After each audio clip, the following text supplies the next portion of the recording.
Hai semuanya, balik lagi sama calon sarjana. Selama ini pramugari identiknya sama kecantikan mereka doang kan? Padahal sebenarnya guys, buat jadi seorang pramugari perlu ngelewatin banyak pelatihan keras demi bisa menjaga nyawa orang lain dengan benar tuh. Jadi penasaran kan sama latihannya kayak gimana aja? Ya udah nih guys, kami persembahkan. Inilah beberapa proses latihan keras untuk jadi seorang pramugari di Cina. Tapi sebelum masuk ke videonya, kita mau ingetin lagi nih guys ke kalian. Jangan lupa buat klik subscribe dan like juga ya. Ayo kita sama-sama bangun channel ini supaya memberikan manfaat dan juga hiburan kepada semua orang. Setuju? Nomor 8. Senyum sempurna. Kelihatannya jadi pramugari itu gampang karena cuma tinggal senyum dan juga berdiri doang kan? Padahal nih guys, sebagai siswa penerbangan dari negara Cina, pramugari maupun pilot biasanya dipaksa buat menggigit sumpit biar punya senyum sempurna yang siap menyambut para penumpang. Lagian, asal kalian tahu aja nih, selama sekolah mereka selalu dipaksa buat senyum, entah cuma lagi duduk biasa doang atau melakukan aktivitas apapun. Ya ibaratnya sih, biar senyum mereka tuh nggak terlalu berlebihan, tapi tetap kelihatan ramah juga.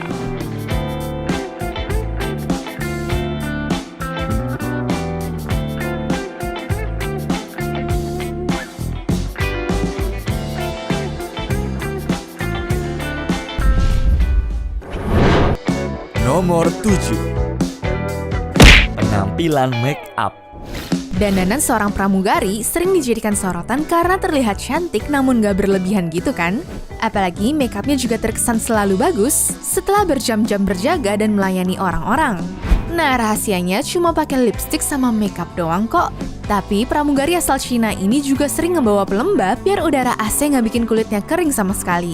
Bahkan ada sekolah yang cuma mau nerima muridnya kalau punya kulit mulus tanpa berjerawat ataupun luka yang bisa kelihatan. Ya, pokoknya setiap hari mereka bakal selalu dipaksa untuk makeup biar lama-kelamaan terbiasa dan bisa melakukannya dengan cepat.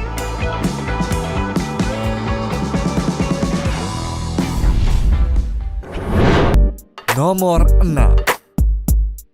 Pengajaran ekstrim.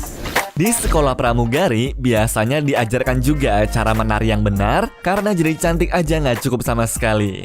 Buktinya, tiap berapa bulan sekali tuh guys, di Cina ada pemandangan unik di mana banyak pramugari yang menari di tengah lapangan. Hal ini juga sekaligus mengajarkan mereka untuk tetap tersenyum dan juga kelihatan ramah meskipun cuaca terik guys. Jadi, selain membuktikan kalau para pramugari tetap terlihat menarik, cantik, dan bisa terlihat baik di kondisi apapun, mereka juga punya tubuh yang fleksibel ya.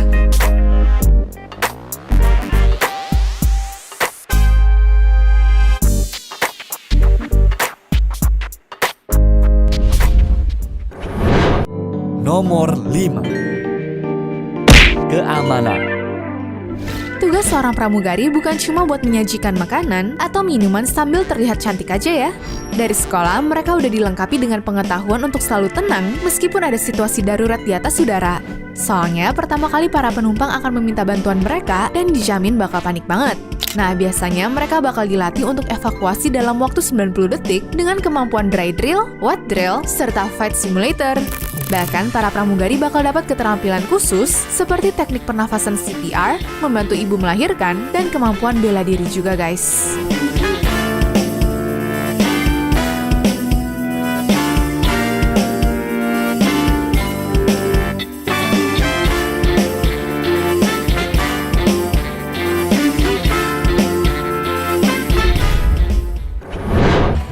Nomor 4. Postur badan. Menjadi salah satu pekerjaan yang didambakan banyak orang, aslinya buat masuk jadi pramugari yang dilihat pertama kali itu tampilan fisik kalian. Bahkan pramugari dari Cina punya kriteria tersendiri guys, seperti tinggi minimalnya 160 cm, punya berat badan ideal, serta postur badan yang bagus juga. Makanya itulah profesi ini selalu identik tuh guys dengan perempuan cantik. Nantinya setelah masuk, kalian baru diajarkan cara duduk dan juga jongkok yang cakep, serta berdiri dengan tegap sambil menaruh botol di atas kepala. Dan mereka juga biasanya nggak diperbolehkan untuk membungkuk, naruh tangan di saku, atau melipat tangan di dada.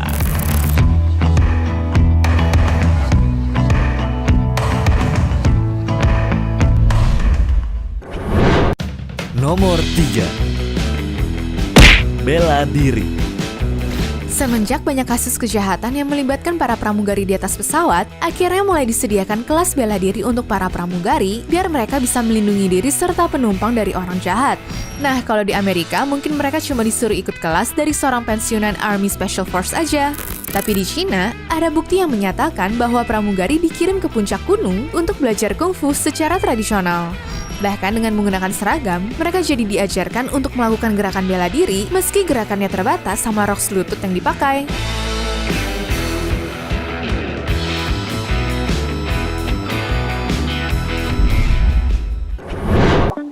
Nomor 2.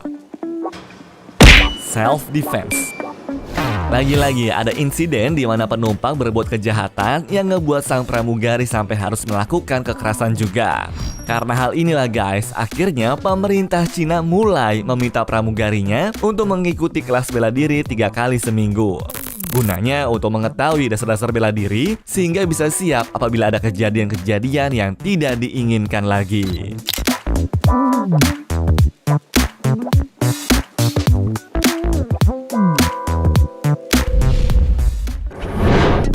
Nomor 1. Berenang handal. Jadi pramugari emang nggak mesti bisa berenang sih, tapi ada kemungkinan di mana profesi tersebut ngebuat kalian mengalami kecelakaan di atas laut ya. Soalnya namanya musibah kan nggak ada yang tahu kejadiannya bakal gimana. Makanya untuk antisipasi, pramugari Cina biasanya dapat 2 pelatihan yaitu ditching sama survival. Ditching berarti mereka harus berenang pakai atau nggak pakai pelampung, nyelamatin penumpang, mengembangkan perahu karet, serta mengirimkan sinyal-sinyal tanda selamat.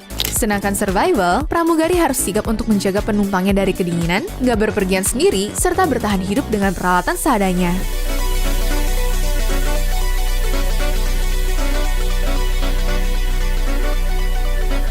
Anyways, cukup sampai di sini ya guys video hari ini. Sampai jumpa di video selanjutnya. Dah.